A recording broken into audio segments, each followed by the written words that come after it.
Soy el doctor Horacio Difonso y en esta clase me voy a referir a la polimialgia reumática y a la arteritis de células gigantes.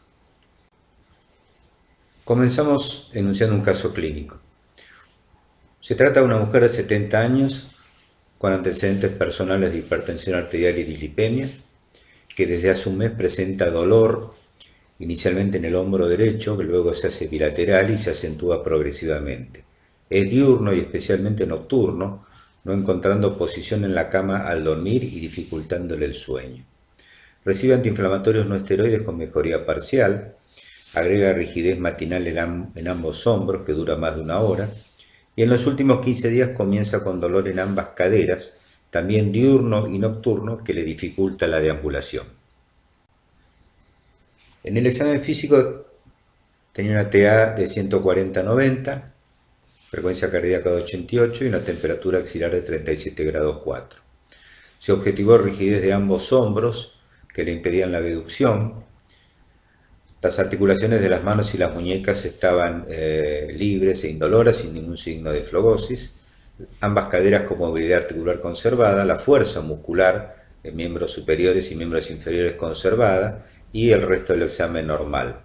En el laboratorio, de inicio, se observó una hemoglobina de 11 gramos con leucocitos de 5.500, plaquetas de 345.000 por milímetro cúbico, una eritrosedimentación de 63 milímetros y una proteína C reactiva de 81.2 miligramos. La CPK fue normal de 88, glucemia 98, creatinina 1.3, un hepatograma normal y un sedimento de orina normal. Este cuadro clínico en una mujer de 70 años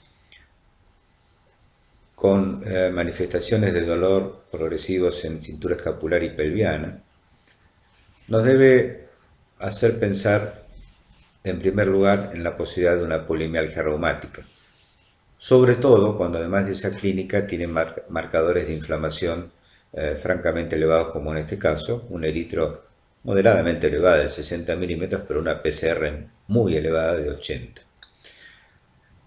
La polimialgia reumática es una enfermedad reumática bastante frecuente que afecta sobre todo a personas mayores de 50 años y se caracteriza por dolor y rigidez persistente en los hombros, en la mayoría de los casos, en el cuello y en la cintura pelviana, en un porcentaje también importante de más de la mitad de los pacientes.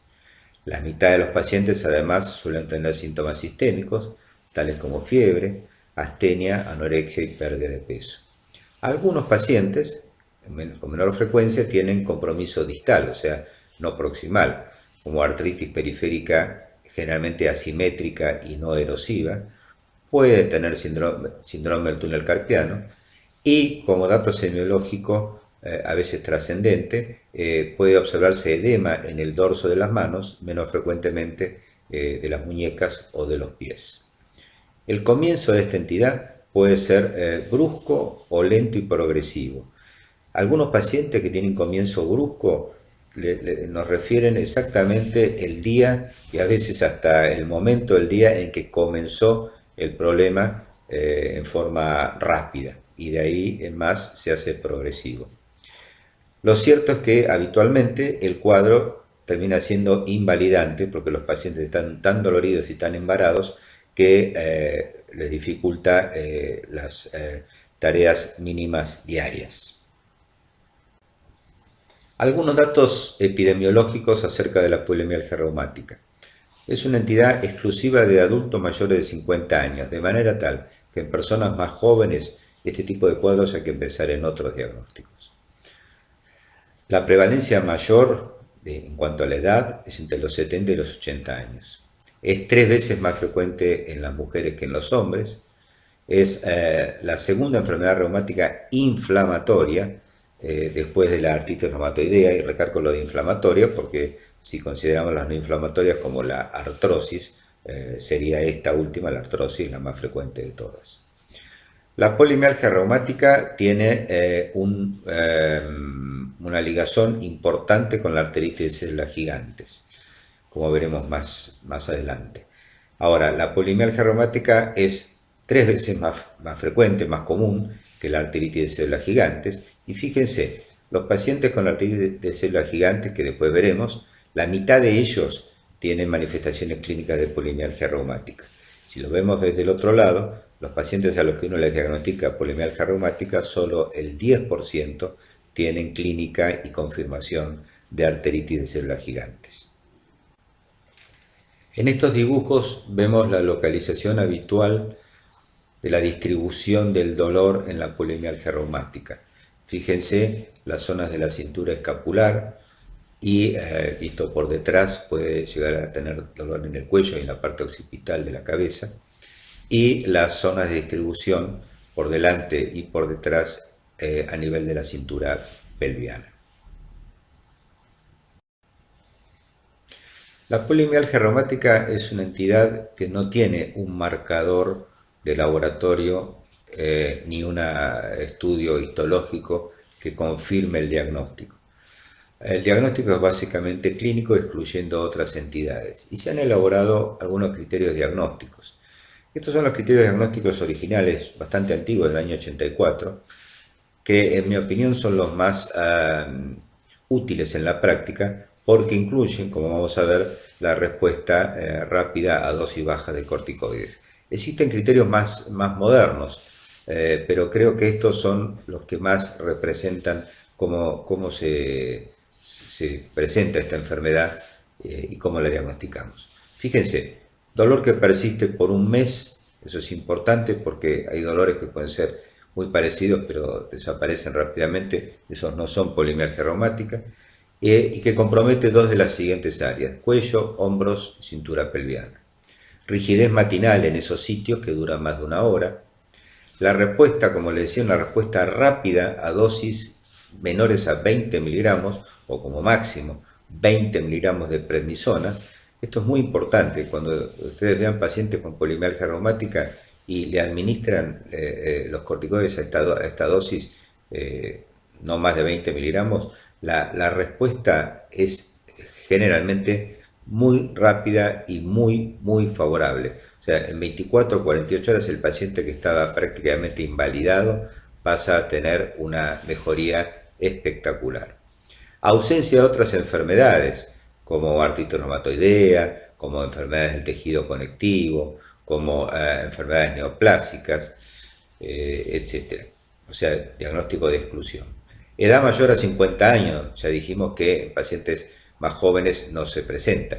La eritrosedimentación, que tiene elevada en la mayoría de los casos, por lo menos de 40 milímetros, generalmente está más elevada, 60 milímetros como nuestra paciente, 80 y a veces más de 100 milímetros.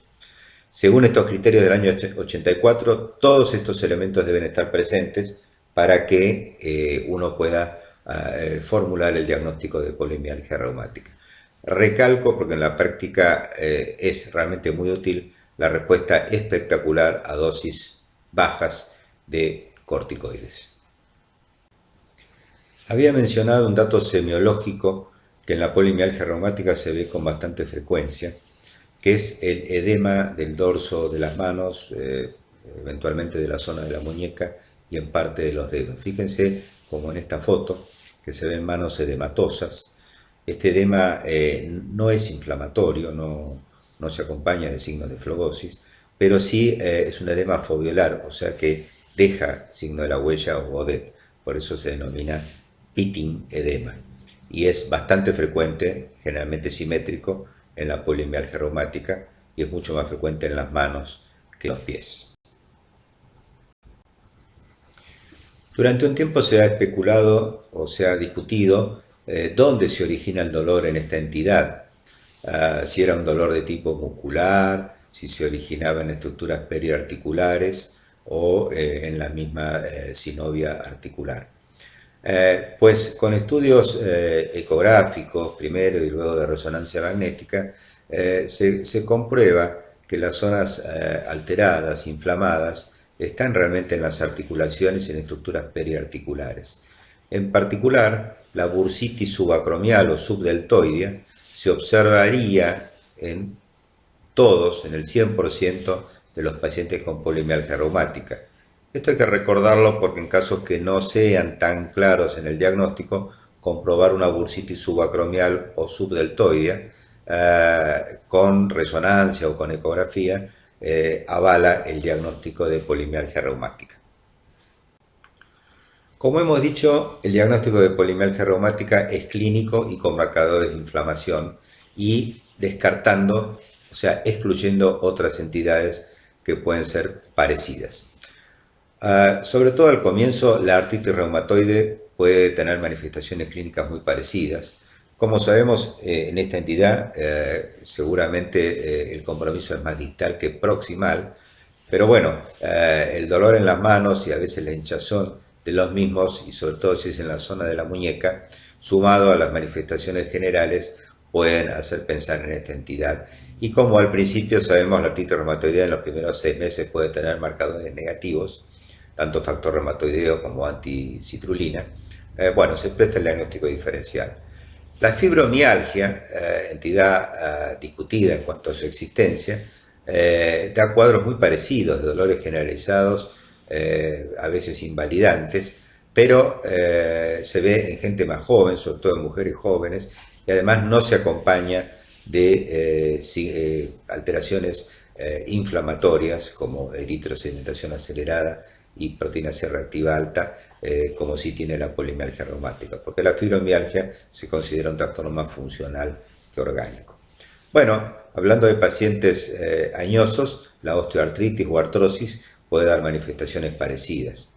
Existe un síndrome poco frecuente que tiene una sigla, un acrónimo se llama el síndrome RS3PE, que es sinovitis remitente simétrica seronegativa con pitting edema, o sea, con edema foveolar, que algunos consideran una variante o algo muy parecido a la polimialgia reumática. Son pacientes que tienen manifestaciones clínicas parecidas y este pitting edema se observa justamente en las manos, con edema del dorso de las manos. O sea, es muy parecido. Lo que ocurre es que este síndrome con frecuencia es un síndrome paraneoplásico. Bueno, las displasias de células plasmáticas, como el mieloma múltiple, por sus dolores óseos, puede ser parecido. Lo mismo que neoplasias generalizadas. Existen cuadros de polimialgia reumática o polimialgia reumática símil que también son paraneoplásicos, o sea que a veces en un paciente que tiene un cuadro muy característico de polimialgia reumática, pero no tiene la respuesta esa espectacular que mencionaba a dosis baja de corticoides, uno puede pensar o considerar la posibilidad que se trate de un síndrome paraneoplásico. La endocarditis infecciosa, con su cuadro febril, su astenia, su adinamia, sus dolores articulares generalizados, puede prestarse a confusión. También se acompaña habitualmente de marcadores inflamatorios, pero habitualmente tiene otras características y otros hallazgos semiológicos que la diferencian. Y ya hemos mencionado que la arteritis temporal es una entidad muy emparentada con la polimialgia reumática y ambas entidades pueden coexistir. Vamos a analizar ahora otro caso clínico. En este caso una mujer de 57 años, también con antecedentes de hipertensión, que hace un mes comienza bruscamente con edema y dolor en ambas manos, acompañada de rigidez matinal que dura 2 horas, simultáneamente decaimiento general y fiebre vespertina de hasta 37 grados y medio. Recibe antiinflamatorios por vía oral con respuesta parcial y desde hace una semana tiene dificultad en ambas manos para realizar movimientos. Al examen físico, la temperatura axilar es de 37 grados y medio, 140-90 de TA, tiene edema caliente con godet, blando y doloroso en región extensora de ambas manos, con limitación de movimientos. Tiene dolor en las articulaciones metacarpofalángicas e interfalángicas proximales. El resto del examen físico era normal. En el laboratorio, 32% de hematocrito, 10 gramos de hemoglobina, 8.900 glóbulos blancos, plaquetas normales, eritrosedimentación de 55 milímetros, PCR de 66, TSH normal, CPK normal, creatinina de 1, glucemia de 87, un factor reumatoideo negativo y anticuerpos antipéptidos citrulinados también negativos. Una radiografía de manos mostró articulaciones normales, sin erosiones, y una ecografía de las manos mostró una tenosinovitis extensora en ambas manos, con sinovitis de metacarpofalángicas e interfalángicas proximales. Estas son las fotos de las manos de la paciente. Fíjense el edema importante en toda la mano, parte de la muñeca y los dedos. Fíjense ahí en la foto de la izquierda el signo de la huella y la incapacidad para cerrar la mano por justamente el edema y el dolor. Claro, en una paciente con estas características de un mes de evolución y compromiso distal, con rigidez matinal de 2 horas, uno podría pensar y debería hacerlo y descartar en primer lugar a la artritis reumatoidea. Recordamos que tiene los 2 marcadores negativos, pero también hay que acordarse que en los primeros meses de evolución de una artritis reumatoidea los marcadores pueden ser ambos negativos, tanto el factor reumatoideo como los anticuerpos anticitrulina. Sin embargo, este aspecto de las manos, con tanto edema, en este caso tenían algo de flogosis como se relató en la historia, no es común para nada en la artritis reumatoidea y sí es sugerente este edema doloroso con incapacidad funcional de polimialgia reumática. También se puede ver en el mencionado síndrome de sinovitis recurrente simétrica seronegativa con edema foveolar, que para muchos, como les decía, es una variante de polimialgia reumática, pero más probablemente para neoplásico. Bueno, en esta paciente se pensó entonces en el diagnóstico de polimialgia reumática con estas manifestaciones clínicas.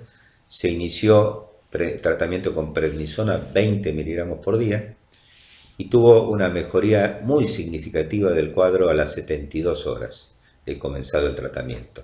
La paciente ya no sentía dolores, podía cerrar las manos y empezaron a disminuir rápidamente esos edemas. Continuó igual dosis 6 semanas, o sea 20 miligramos por día, y después se inició una disminución progresiva. A los 6 meses estaba asintomática y se logró suspender el tratamiento. Fíjense, estas son las fotos de las manos de la paciente que estaban tan edematizadas a los 6 meses del tratamiento, como mejoraron en forma prácticamente completa. Veamos ahora otro caso clínico. En este caso, nuevamente, es una mujer de 77 años, con antecedentes de hipertensión, con un antecedente de cáncer de mama operado 10 años antes, con remisión completa.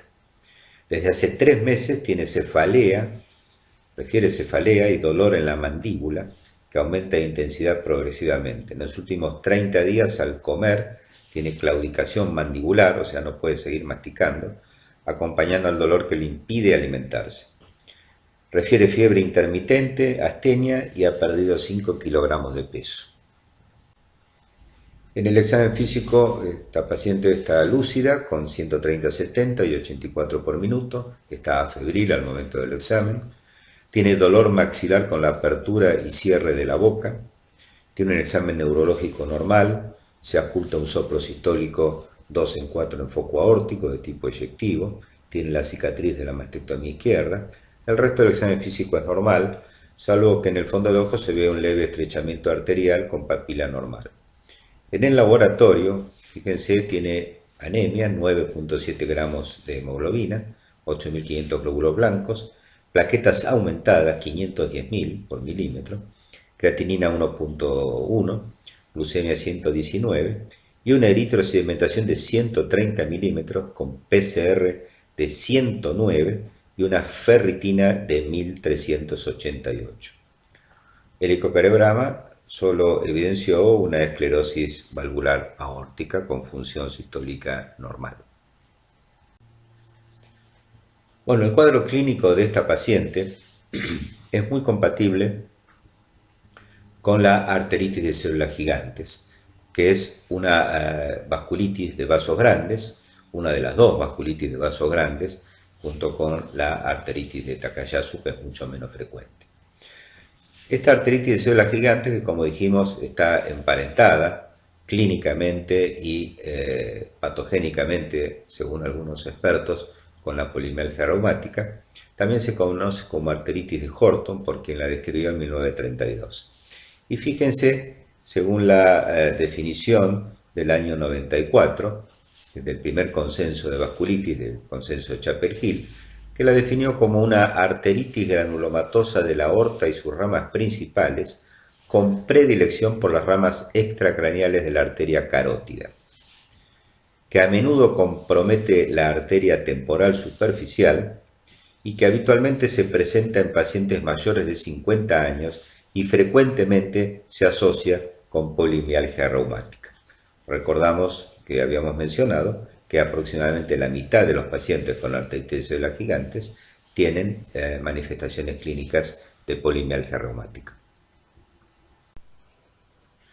Desde el punto de vista de sus manifestaciones clínicas, la arteritis temporal tiene algunas manifestaciones que son frecuentes y otras que son menos frecuentes. Dentro de las manifestaciones frecuentes está la fiebre y la cefalea. La fiebre es casi constante en los pacientes con arteritis de células gigantes. Puede ser fiebre elevada, simulando una infección, o fiebre vespertina de menor cuantía, y puede presentarse como fiebre de origen desconocido. De hecho, es uno de los síndromes vasculíticos que con más frecuencia pueden presentarse de esa forma. La cefalea, al menos el 70-80% de los pacientes la tienen. Puede ser una cefalea holocraniana o puede ser una cefalea localizada a las fosas temporales, uni o bilaterales. Es frecuente que los pacientes refieran dolor en el cuero cabelludo, y es más, cuando uno los revisa y le palpa la superficie del cuero cabelludo o intenta como plegarlo, les despierta dolor de tipo quemazón. El dolor y la inflamación local en la zona de las fosas temporales, donde está la arteria temporal superficial, se ve en alrededor del 50% de los pacientes. Puede observarse una arteria temporal tortuosa, dilatada, indurada, con nódulos indurados, digamos, intermitentes. Raramente hay zonas de necrosis en la zona de la arteria temporal, y más raramente aún, después veremos alguna foto, puede haber necrosis más extensa en la zona del cuero cabelludo. La claudicación mandibular, que se refiere a la claudicación al masticar, que el paciente tiene que impedir la masticación por dolor en la zona de los músculos maceteros, justamente es una claudicación de tipo muscular por isquemia de los principales músculos masticatorios, que son los maceteros. Hay que distinguirla de la claudicación, de la masticación que se puede producir por afecciones de la articulación temporomandibular, que son bastante frecuentes, a veces por disfunción de esas articulaciones o por la afectación de esas articulaciones por algunas enfermedades reumáticas, como por ejemplo la artritis reumatoidea. Cuando la claudicación es realmente de tipo maceterina isquémica, es muy sugerente de arteritis de células gigantes. Las manifestaciones oculares, que después veremos más en detalle, son las más peligrosas, las más temidas de esta entidad, porque pueden llevar a la amaurosis uni o bilateral definitiva, y en general se produce por neuritis isquémica anterior vasculítica. Los pacientes pueden manifestar episodios de amaurosis fugaz, escotomas, disminución de la agudeza visual, a veces con dolor ocular, pero la mayoría de las veces sin dolor en el globo ocular. Como ya hemos mencionado, alrededor del 40-50% de los pacientes con arteritis de células gigantes padecen de cuadros de polimialgia reumática. Y es muy frecuente, esta es una afección generalmente sistémica, que los pacientes se sientan mal, refieran a anorexia, hayan perdido peso, se sientan deprimidos y adinámicos. Dentro de las manifestaciones menos frecuentes, la arteritis temporal puede dar cuadros de aortitis, sobre todo de aorta torácica, que bueno, hay que hacer el diagnóstico diferencial con otras causas. Es rara la claudicación de miembros superiores por isquemia. Puede dar dolor, isquemia y hasta necrosis de la cavidad oral, entre ellas necrosis de la lengua, por afección vasculítica de las arterias de la zona. No está muy claro por qué, pero si bien la arteritis temporal suele tener, como dijimos, predilección por la arteria temporal superficial, Es raro que dé afección de arterias intracraneanas o de las carótidas mismas, y por lo tanto son raros los cuadros de isquemia cerebral. No es frecuente como causa de accidente cerebrovascular.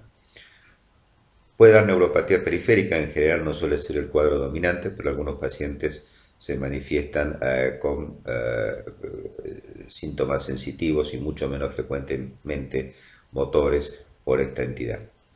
En ocasiones, pero son casos de excepción, da lesiones ocupantes de espacio de tipo tumoral, no neoplásicas, localizadas a ciertos lugares, como puede ser arteritis de células gigantes en las mamas o en alguna de ellas, o en los ovarios.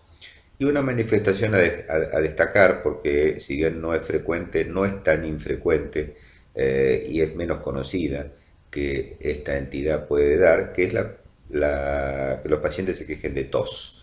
Y la tos se supone que se produce por arteritis de las arterias bronquiales. Como digo, no es una manifestación muy frecuente, pero algunos pacientes dentro del contexto clínico sugerente de artritis temporal refieren tos, generalmente es una tos seca, y ocasionalmente es la forma de comienzo de los síntomas de los pacientes. En definitiva, la artritis de células gigantes y la polimialgia reumática serían parte de una misma enfermedad con variantes clínicas, que por un lado sería la arteritis craneal con manifestaciones de isquemia en las zonas de las ramas de la carótida, sobre todo la temporal superficial. La otra posibilidad es que tenga arteritis con manifestaciones del sistema de respuesta inflamatoria sistémico, básicamente que los pacientes tengan fiebre o se presenten como fiebre de origen desconocido. Otro grupo de pacientes se presentan como arteritis de grandes vasos, sobre todo aortitis y sobre todo la aorta torácica en gente mayor de 50 a 60 años. Ya vamos a ver que la aortitis en gente más joven puede ser otra vasculitis. Y algunos pacientes se presentan con polimialgia reumática aislada sin manifestaciones clínicas de arteritis de células gigantes. Cuando uno observa la arteria temporal superficial, como se ve en este paciente, puede observarla en forma ingurgitada, evidente, tortuosa, con aspecto como nodular arrosariado, y esto puede ser sugerente a artritis de células gigantes siempre en contexto clínico apropiado. Puede ser doloroso este trayecto a la palpación o no doloroso, puede o no tener pulsaciones, puede tener el pulso arterial correspondiente presente o estar ausente. Generalmente estas alteraciones semiológicas son bilaterales, pero pueden ser unilaterales o pueden ser bilaterales pero asimétricas.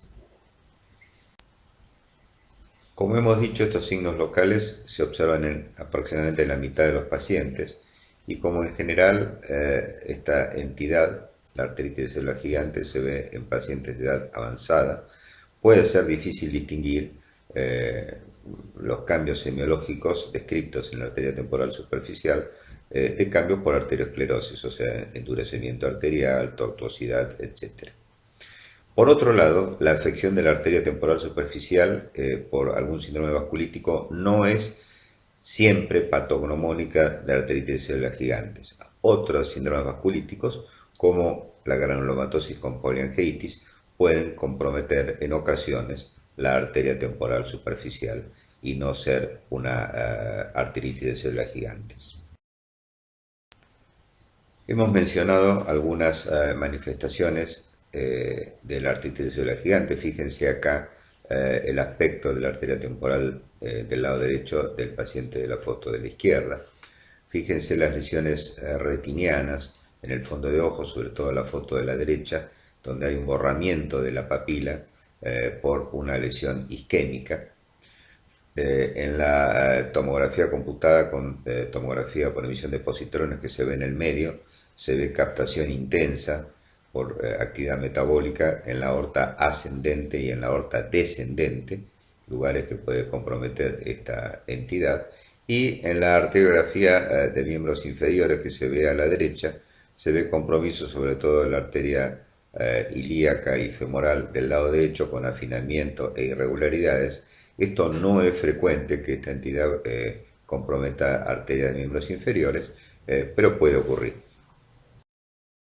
Hemos mencionado también en algunos casos graves, fíjense en este caso, la foto de arriba, hay extensas zonas de necrosis de la piel, del cuero cabelludo de ese paciente, sobre todo en las zonas de las arterias temporales superficiales, pero no únicamente. Y en la foto de abajo vemos una necrosis extensa también de la lengua de ese paciente por isquemia secundaria, compromiso vasculítico de las arterias que van hacia la cavidad oral. Como ya hemos mencionado, las manifestaciones visuales son probablemente las más peligrosas de esta entidad, ya que pueden llevar a pérdida a veces transitoria, pero generalmente definitiva, a maurosis, uni o bilateral. Y esta situación se produce por neuritis óptica isquémica anterior, generalmente por compromiso de la arteria ciliar posterior, aunque puede haber también compromiso directamente de la arteria central de la retina. Los pacientes pueden tener alteraciones campimétricas, pueden referir diplopía, pueden tener compromiso motor ocular y menos frecuentemente, como dijimos antes, compromiso central del tronco cerebral. El aspecto en el examen de la retina es de una neuritis isquémica que puede ser vasculítica o no vasculítica, porque, digamos, secundaria a lesiones ateromatosas de las mismas arterias pueden verse lesiones parecidas. Generalmente los oftalmólogos avesados pueden distinguir estas neuritis ópticas isquémicas, sospechar cuando son vasculíticas. Se han descrito algunos factores de riesgo de pérdida de visión permanente, como figuran allí, de los cuales quizá el más destacable es cuando los pacientes tienen una elevación plaquetaria, o sea, trombocitosis, que es una manifestación bastante frecuente en varias vasculitis, cuando tienen trombocitosis marcada y cuando tienen claudicación masticatoria, son pacientes que tienen mayor riesgo de pérdida de visión permanente por esta vasculitis.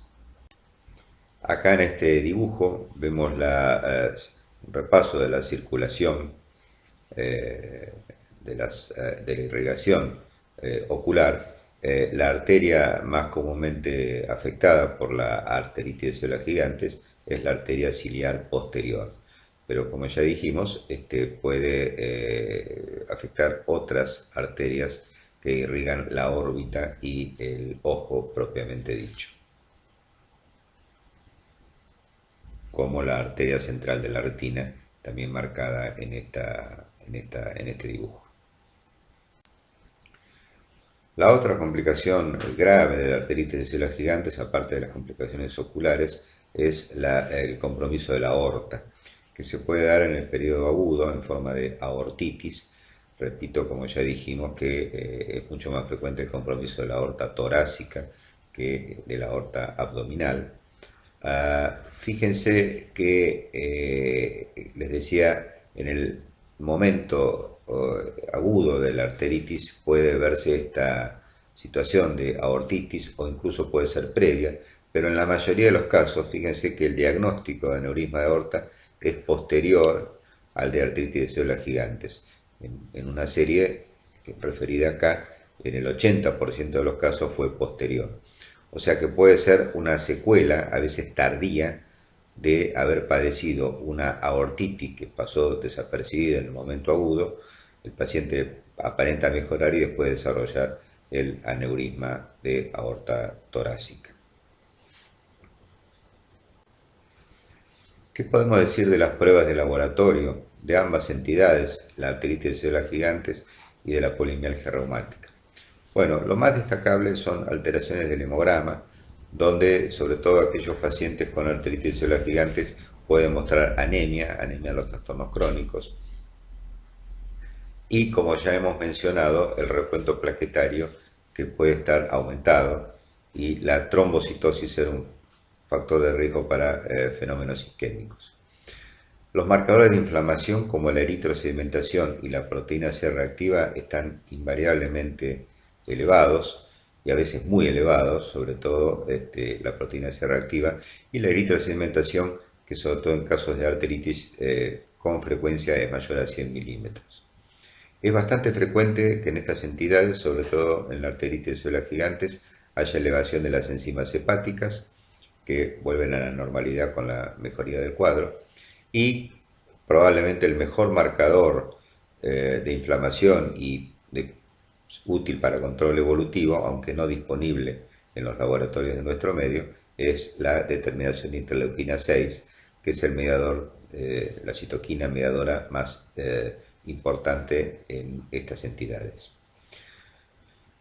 Aparte de los estudios de laboratorio, los estudios de utilidad son algunos estudios por imagen y finalmente el diagnóstico definitivo de la arteritis temporal es con la biopsia de la misma, de la biopsia de la arteria temporal, de la cual vamos a hablar seguidamente.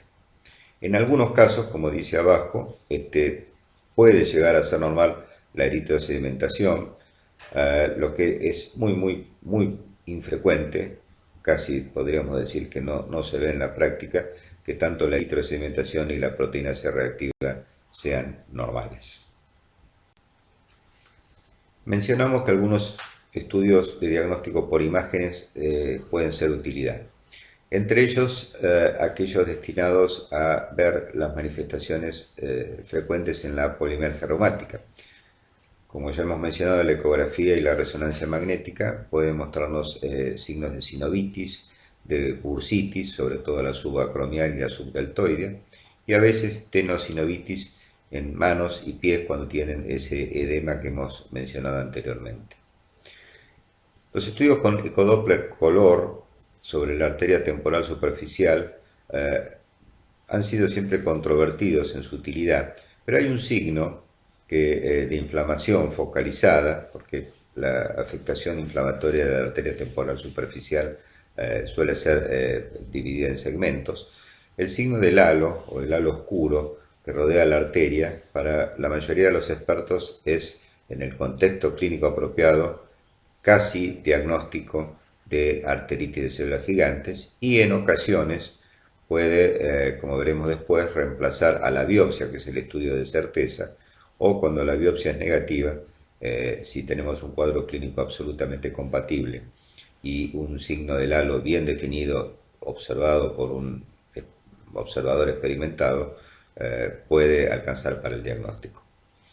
Los estudios arteriográficos o la angiografía por resonancia magnética pueden llegar a mostrar arteritis de arterias extracraneales, pero estas son mejores evaluadas, tanto la aorta como arterias fuera del cráneo, con la tomografía por emisión de positrones o PET scan, y finalmente la tomografía o la resonancia de tórax con o sin PET es de suma utilidad para el diagnóstico del aneurisma de la aorta.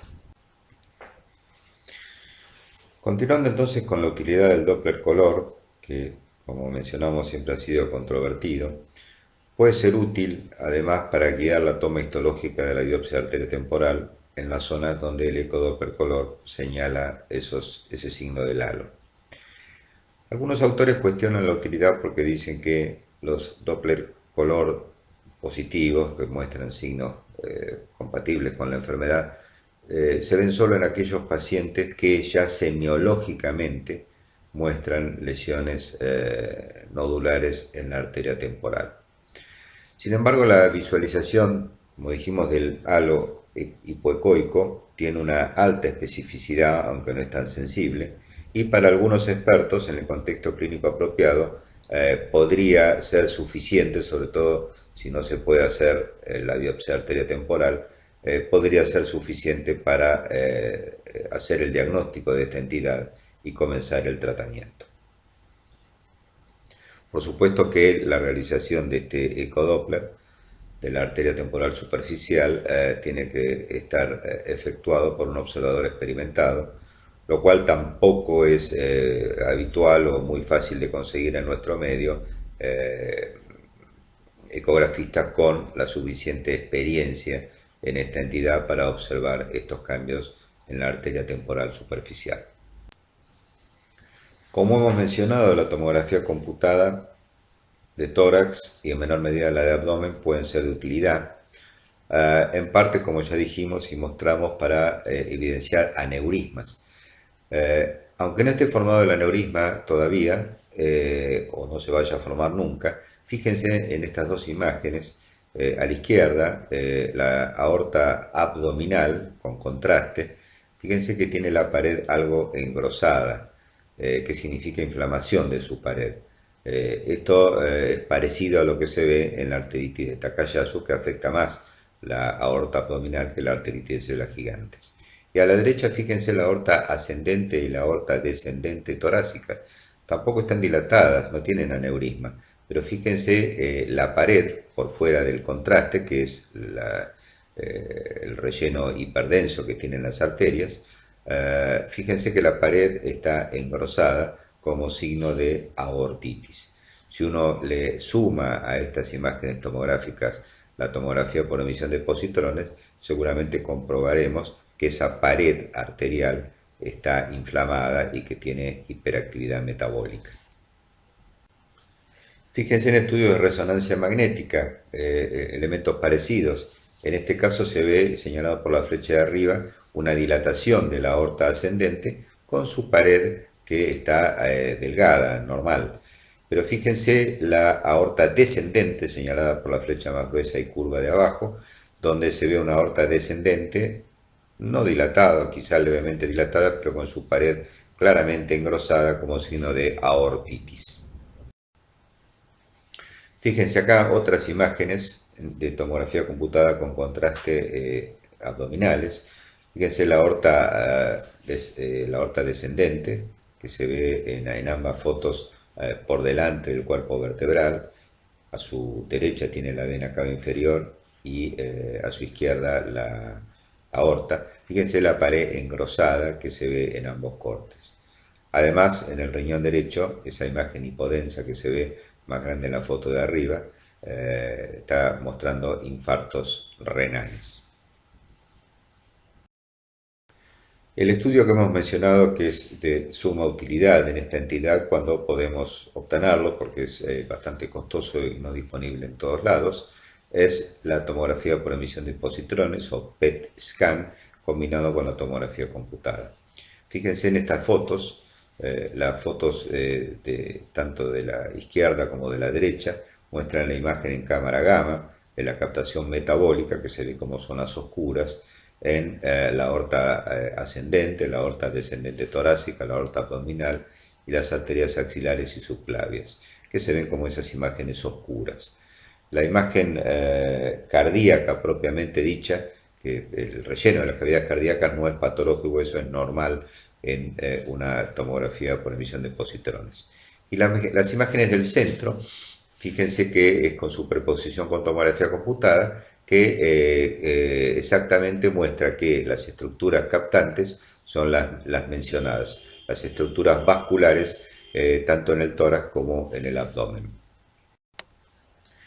Otra importante utilidad del PET scan en la arteritis de células gigantes, así como en otras vasculitis de vasos grandes como la arteritis de Takayasu, es en el seguimiento.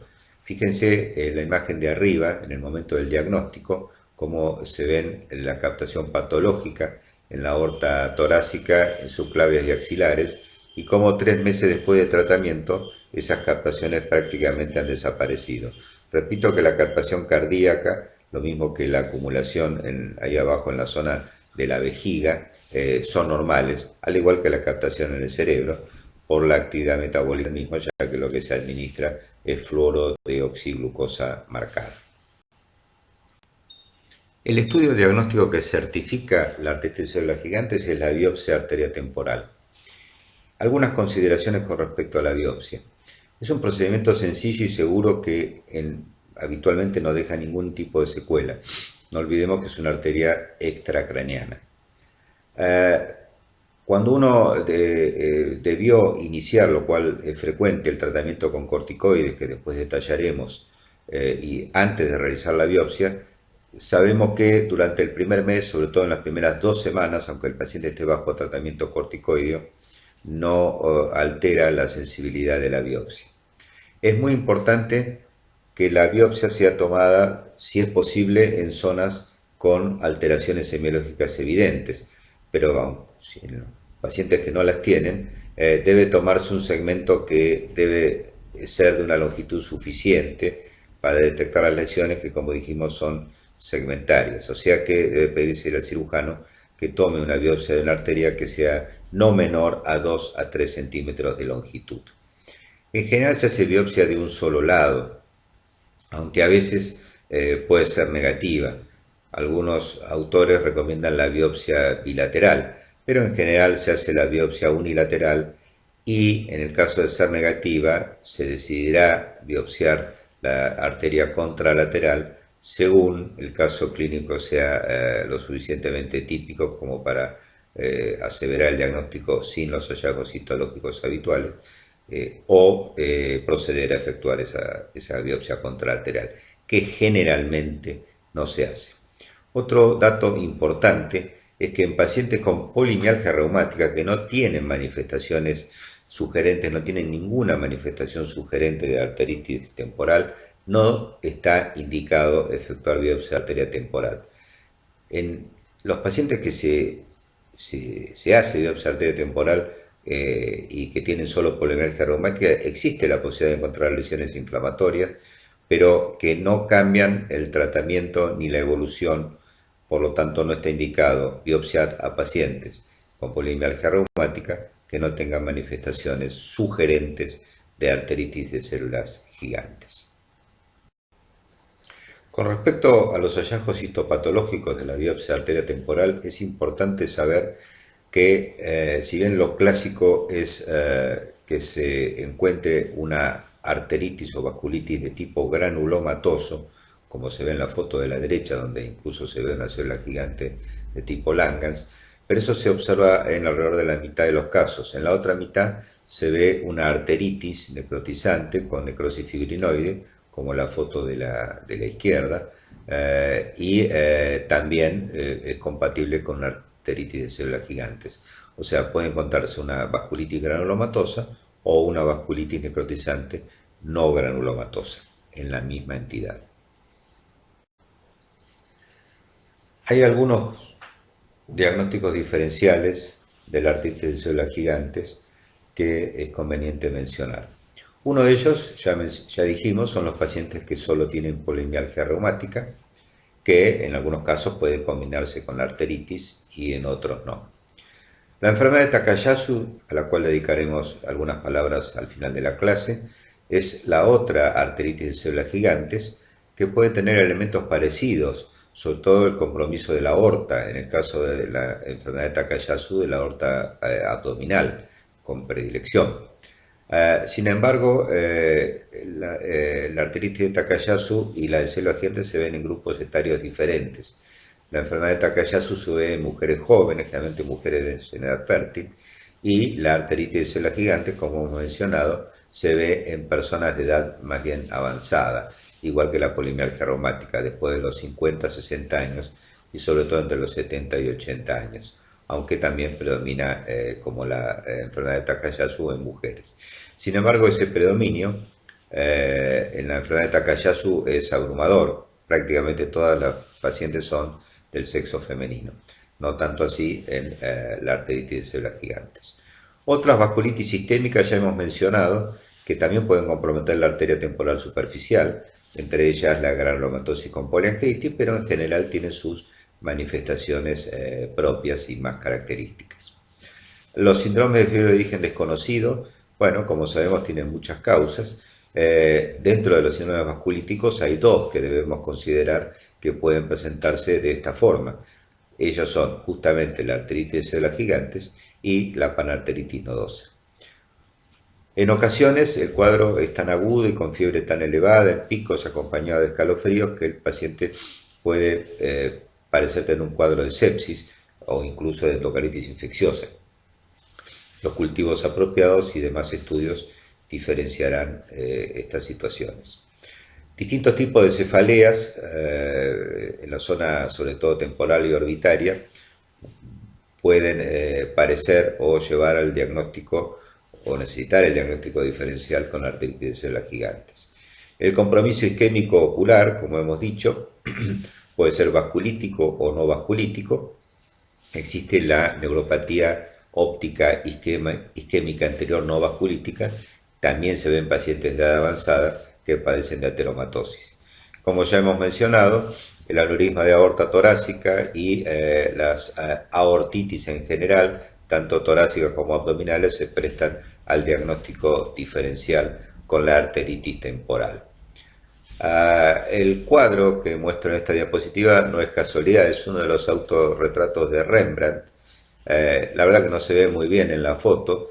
Si uno pudiera mirar el cuadro más en detalle, Rembrandt se dibujaba con la arteria temporal superficial, se pintaba, mejor dicho, con la arteria temporal superficial bastante engrosada y tortuosa, y se dice que sufría de cefaleas, así que para algunos historiadores de la medicina, Rembrandt habría sufrido de arteritis de células gigantes, pero eso no está comprobado. Bueno, vamos a hablar ahora de los esquemas de tratamiento, tanto de la polimialgia reumática como de la arteritis de células gigantes. El primer concepto que debemos recordar es que la arteritis de células gigantes requiere tratamiento rápido, solamente con la sospecha clínica y de emergencia ante el paciente que refiera trastornos visuales. ¿Por qué ocurre esto? Porque, bueno, puede tener complicaciones como hemos visto, y el paciente que empieza con trastornos visuales puede progresar rápidamente hacia la maurosis, que suele ser definitiva. En cambio, la polimialgia reumática no requiere tratamiento inmediato ni de urgencia.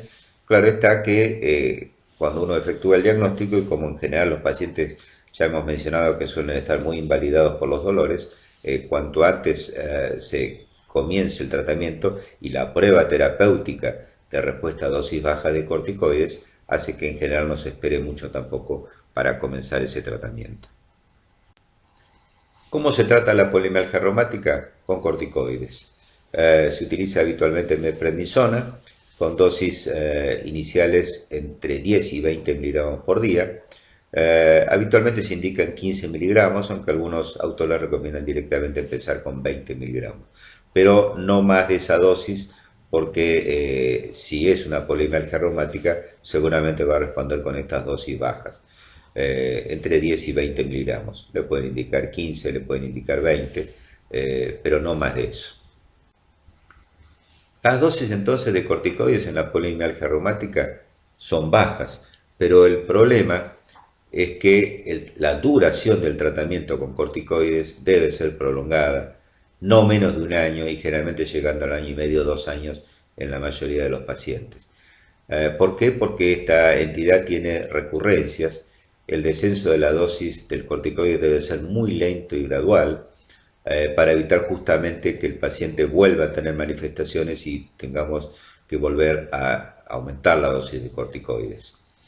Generalmente al comienzo del tratamiento y lograda la mejoría inicial, que como dijimos suele ser muy manifiesta, se mantiene la dosis inicial alrededor de un mes, 3 a 4 semanas. Y luego se va reduciendo la dosis diaria. Recuerden que comenzamos en general con 15 o 20 miligramos, con distintos esquemas de reducción. Por ejemplo, el que figura acá, de 2.5 a 5 miligramos cada 2 a 4 semanas, hasta llegar a 8 o 10 miligramos por día, y a partir de allí un descenso de 1 miligramo por mes cada 4 semanas. Fíjense que es un descenso muy cauteloso y lento. El control evolutivo es fundamentalmente clínico, con los síntomas del paciente, el examen físico y con los parámetros de inflamación, la eritrosedimentación y la proteína C reactiva. Si tuviésemos que, como ya les dije, no está a disposición habitualmente, la determinación de interleuquina 6 sería el mejor marcador de seguimiento, pero no está disponible en nuestro medio. Estos últimos marcadores suelen normalizarse luego de la mejoría clínica inicial. O sea, los pacientes mejoran primero y después empiezan a reducir estos marcadores de inflamación. En el caso de la arteritis de células gigantes, el tratamiento también es con corticoides, como vamos a detallar ahora, pero siempre se le debe sumar aspirina en dosis bajas, 100 miligramos por día, porque está comprobado que asociar aspirina a los corticoides reduce las temidas complicaciones visuales de esta entidad. Dicho de otra forma, es iatrogénico no darle aspirina junto con la corticoterapia adecuada a un paciente con arteritis temporal. El tratamiento de la arteritis de células gigantes con respecto a la corticoterapia se utiliza también prednisona, pero a dosis notablemente más elevadas que las que mencionamos para la polimialgia reumática. Utilizamos en general prednisona de 40 a 60 miligramos por día, alrededor de 1 miligramo kilo por día, y algunos autores recomiendan una dosis más alta de 80 miligramos cuando el paciente presenta síntomas visuales. Es más, cuando el paciente presenta síntomas visuales y por el riesgo de amaurosis, muchos expertos, y solemos hacerlo en la práctica, utilizamos dosis mucho más altas con pulsos intravenosos de metilprednisolona en dosis de 500 a 1000 miligramos por día durante 3 días. Bueno, luego de la mejoría, si se logra, inicial, se continúa también alrededor de un mes con 40 miligramos por día, hasta que si el paciente mejora clínicamente y la eritro y la PCR se normalicen. Luego se empieza la reducción, el tapering de corticoides, que también debe ser muy lento, y la reducción continúa hasta poder sacarlos, los corticoides, si el paciente permanece asintomático y los marcadores de inflamación son normales. El tratamiento también es prolongado, igual que en la polimialgia reumática. Generalmente llegan hasta casi los 2 años de tratamiento por la posibilidad de recurrencias intracorticoides. Teniendo en cuenta entonces que uno tiene que usar dosis altas de corticoides y por tiempos prolongados en esta entidad, se ha considerado la utilización de inmunosupresores, sobre todo para tratar de ahorrar dosis de corticoides por los efectos colaterales de los corticoides, sobre todo a mediano o largo plazo. El inmunosupresor más utilizado es el metotrexate. En realidad se ha probado si de entrada darle a los pacientes corticoides más metotrexate es mejor que darle corticoides solos, y no se ha demostrado la superioridad del tratamiento combinado. Sin embargo, en pacientes con efectos adversos por los corticoides, uno le da metotrexate justamente para poder reducir más rápidamente y eventualmente suspender el tratamiento con corticoides. Más modernamente, la utilización del anticuerpo monoclonal humanizado tocilizumab, que actúa directamente sobre la interleuquina 6, estaría indicado en casos graves o refractarios. Para algunos autores, no en nuestro medio porque es una droga muy cara, sería el tratamiento de elección y podría directamente reemplazar al uso de corticoides. Realmente el tocilizumab en nuestro medio es muy difícil de obtener, y si lo podemos obtener es muy costoso desde el punto de vista económico, así que solamente en muy pocos casos y casos que no responden a los tratamientos clásicos podemos utilizarlo. Quizá en el futuro, como sucede en algunas otras partes, sea el tratamiento de elección. Bueno, acá les muestro un algoritmo, fíjense, de una publicación bastante reciente, donde integra más o menos las cosas que hemos dicho. Fíjense que en esta publicación le da bastante jerarquía al estudio ultrasonográfico con dúplex, como para definir el diagnóstico ante casos clínicos muy característicos, y un dúplex positivo afirma no necesitar la biopsia salvo que haya duda diagnóstica clínica. El tratamiento empieza entonces de la arteritis de células gigantes con los corticoides, como hemos mencionado, y la aspirina. En este caso recomienda 75 miligramos. Si el paciente evoluciona bien, se decidirá la duración del tratamiento en forma, de acuerdo a cada caso, en forma particularizada. Por otro lado, si el ecodoppler color no es positivo, se debe solicitar la biopsia de arteria temporal y hacerla antes de las 2 a 4 semanas de tratamiento, que ya hemos empezado. Y si la biopsia de arteria temporal es negativa, bueno, reconsiderar el diagnóstico, efectuar otros diagnósticos diferenciales, efectuar el PET scan como para tener mayores elementos. Si uno sigue sosteniendo el diagnóstico de artritis de células gigantes, bueno, si el paciente no está respondiendo, las alternativas son el agregado de metotrexate en las dosis que allí figuran, o sobre todo, pero les repito que no es nuestro medio, la indicación de tocilizumab, que sería, y quizá en el futuro, en forma más difundida, el tratamiento de elección.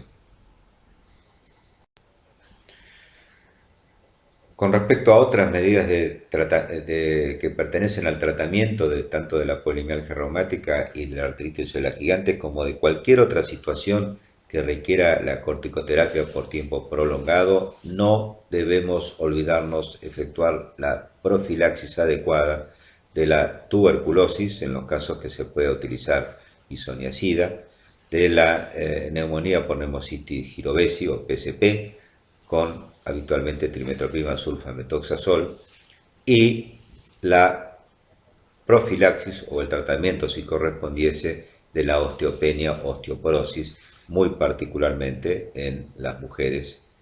No nos olvidemos que la mayoría son mujeres posmenopáusicas. Estas profilaxis deben ser indicadas siempre.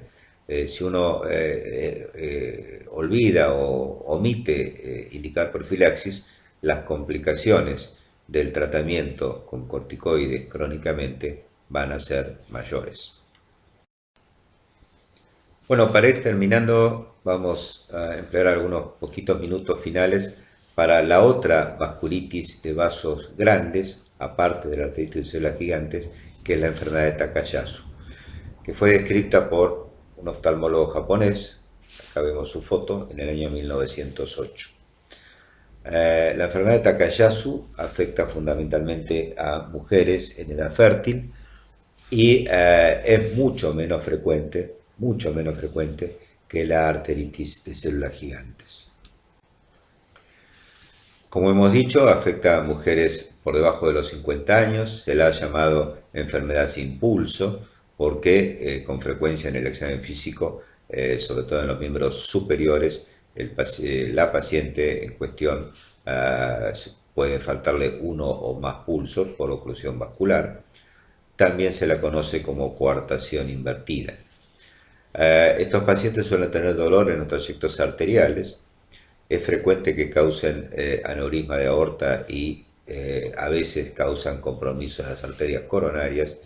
Y uno de los problemas de esta entidad, que pasado el periodo agudo, la cicatrización de las arterias suele dejar estenosis residuales que a veces necesitan tratamientos endovasculares para mejorar el flujo sanguíneo. Fíjense la foto que se observa a la derecha de una angioresonancia señalada por la flecha, una estrechez arterial algo arrosariada en una mujer joven que a veces tiene respuesta inflamatoria, fiebre y dolor en los territorios afectados, es sugerente de esta entidad. En general se acompaña en el laboratorio también, al igual que la arteritis de células gigantes, de marcadores de inflamación como eritrosedimentación y PCR. Se clasifica en 4 tipos, fíjense, tipo 1, 2, 3 y 4, según las arterias que comprometan. La tipo 4, con compromiso de arterias pulmonares, realmente es muy infrecuente dentro de una entidad que en general es infrecuente.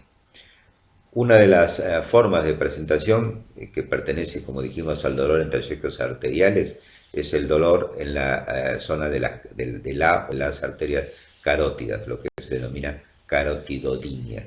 La carotidodinia es el dolor carotidio en mujeres jóvenes debe hacer pensar en esta entidad. Aquí vemos nuevamente imágenes angiográficas. Fíjense la aorta torácica, sus ramas principales, donde se ven zonas de estrechez, a veces segmentaria, que son características de esta entidad que, repito, es muy infrecuente. A diferencia de la arteritis de células gigantes, en general no se efectúa biopsia porque la arteria temporal superficial no está comprometida en esta entidad y las arterias que compromete, como la aorta y sus ramas principales, no son pasibles de biopsia. De manera que el diagnóstico es con las manifestaciones clínicas, los marcadores de inflamación y estudios de imágenes que muestren signos inflamatorios en la pared de las arterias comprometidas, todo esto en mujeres jóvenes. Repito que es una enfermedad infrecuente. El tratamiento es similar al de la arteritis de células gigantes y se basa básicamente en el uso de corticoides. Bueno, hemos revisado entonces dos entidades relativamente frecuentes, una de ellas la polimialgia reumática, que es una afección reumatológica frecuente en pacientes de edad avanzada, y una vasculitis muy emparentada con ella, que es la arteritis de células gigantes, que es una de las dos vasculitis de vasos grandes, y dentro de las vasculitis primarias, como veremos en su respectiva clase, es la más frecuente de todas, la arteritis de células gigantes. Además, hemos revisado rápidamente la arteritis de Takayasu, que es una enfermedad relativamente muy infrecuente. Muchas gracias.